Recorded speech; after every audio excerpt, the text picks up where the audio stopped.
Chapitre 2: Le contrôle de l'application du droit social et le contentieux de la relation. Premièrement, nous allons voir l'inspection du travail. Alors, comment c'est l'inspection du travail? Quelle est sa hiérarchie?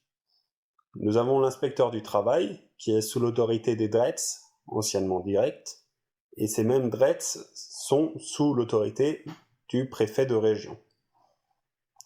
Il y a 5 missions qui sont données pour l'inspecteur du travail. Enfin 4 plutôt.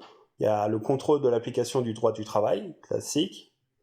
Il peut conseiller et informer. Il facilite la conciliation. Et surtout, il ne règle pas les conflits individuels. Là, c'est les prud'hommes qui s'occupent de ça.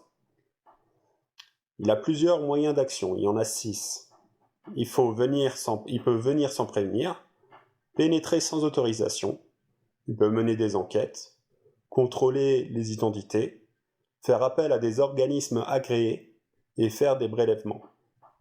Niveau sanction, il y en a également 6.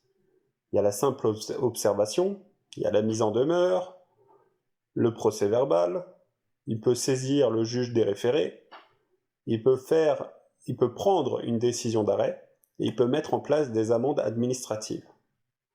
Quels sont les droits et obligations de l'inspecteur du travail?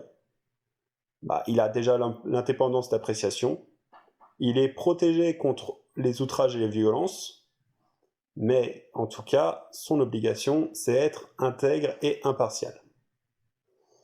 Concernant le contrôle du travail dissimulé, il y a 2 types de dissimulation. La dissimulation d'activité et la dissimulation d'emploi salarié. Quelles sont les sanctions pour ces dissimulations?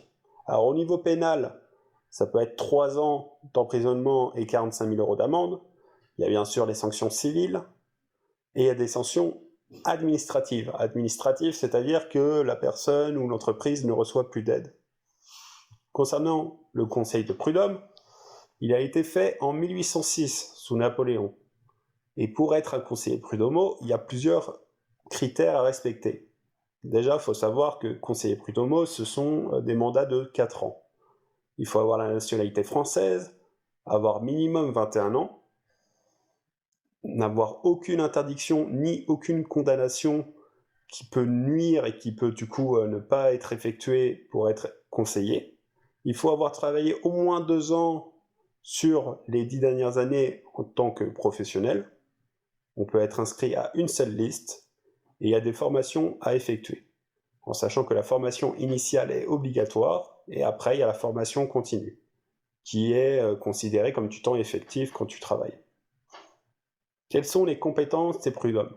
Alors, niveau territorial, c'est où le travail est effectué, et niveau matériel, c'est en fait les litiges individuels, parce que je vous rappelle que l'IT ne s'occupe pas des litiges individuels.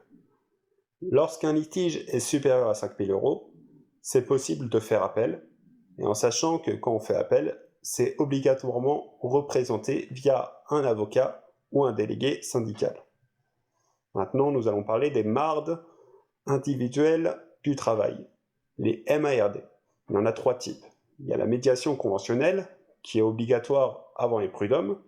Il y a la CPP, la convention de procédure participative, qui est une solution amiable en étant assisté par un avocat. Et nous avons bien évidemment la transaction qui est du Made in USA.